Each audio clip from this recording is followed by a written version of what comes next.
Okay, this is Luke Fictitious with episode 21 of Luke the Other Voices Factor. I'm going to do a free vocal lesson.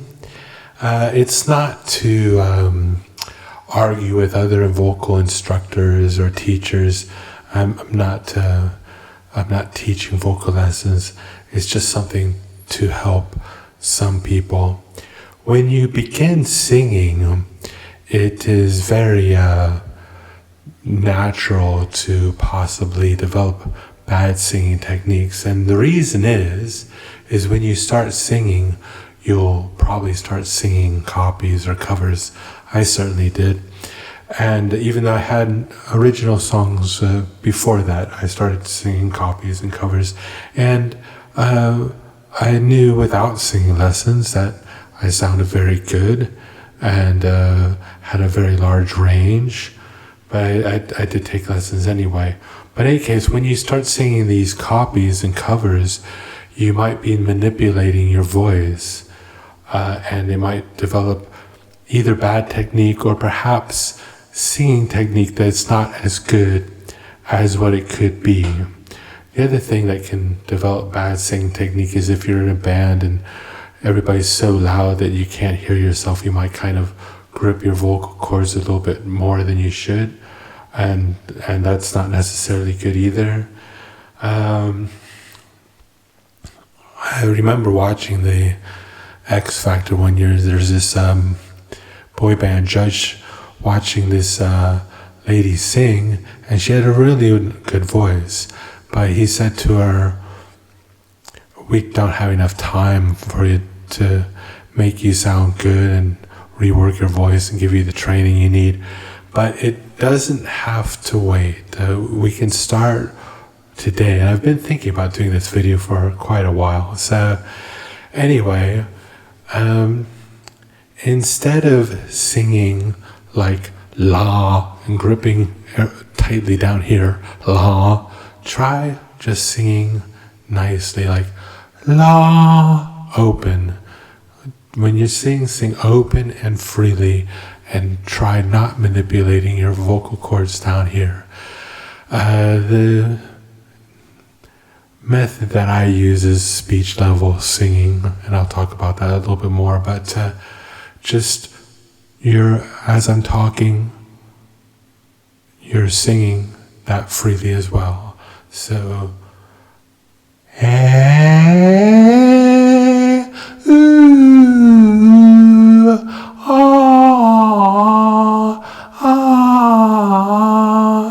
So I'm not trying to manipulate anything too harshly there, right? So that's what I think you should try if you're a singer and you don't have that technique yet. Try doing it, record yourself, and see what sounds better. And I find that when I don't keep that in mind and go a little off, that it doesn't sound as good as when I use speech level singing for my voice. So let your recordings be the judge. I was already working on the book and the cassettes, and I heard myself after the first retail ready cassette. I said, it's still something not quite right. So I worked on a little bit more relaxing the vocal cords. And your vocal cords can strengthen other ways of manipulating. They can just, by singing every day and practicing some vocal strengthening exercises and singing naturally, they'll develop in a natural way. I did study with a couple classically trained vocal teachers, and then I have looked at different cassettes and books and CDs, and then I went with Seth Riggs' Singing for the Stars is what he calls it, which is a book, and now it's with a couple CDs, and he divides it into 3 parts.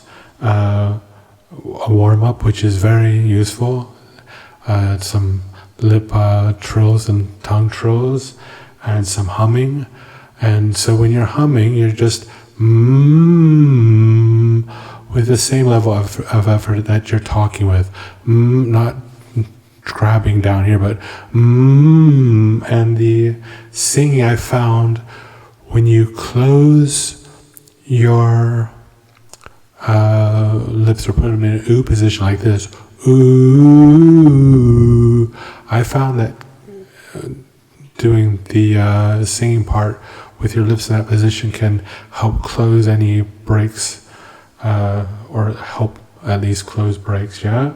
So that's something. Avoiding pops is another thing I'll cover.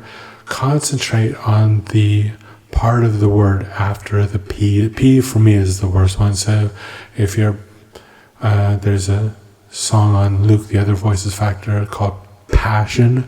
P. If I said passion, you would hear this pop. But you concentrate on the letters after that. Passion. Passion. There's no pop. And when you're singing live, you don't sing with a pop screen, so it is useful to try. Passion. Or there's also play the game. Play. You're hearing the lay more than the P by a long ways. Play the game. Right? Okay. So that's to take care of pops. Don't worry about breathing technique. You don't want to get up live and be worrying about how you're breathing. I would recommend to anybody get live experiences, even karaoke, get in front of audiences in one way or another.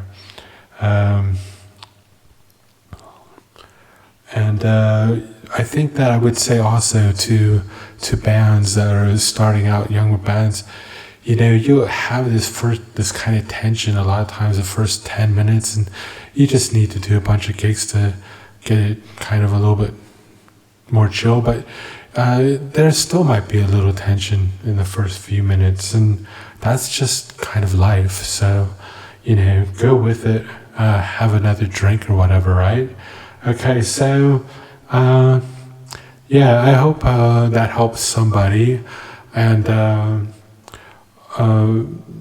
that's definitely the method that I've practiced to try and keep my voice in shape. Or right now I'm, you know, doing some cycling and singing and that's kind of inspired me. One of the things that's inspired me to do some copies, and also we'll be selling, I think, some vocal tracks to producers, guitar players, and keyboardists. Maybe they can't sing, and we can possibly help them out with some vocal tracks in the future. Anyway, subscribe, of course.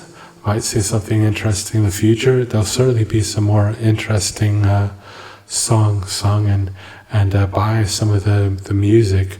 Okay, great. Thanks. Cheers.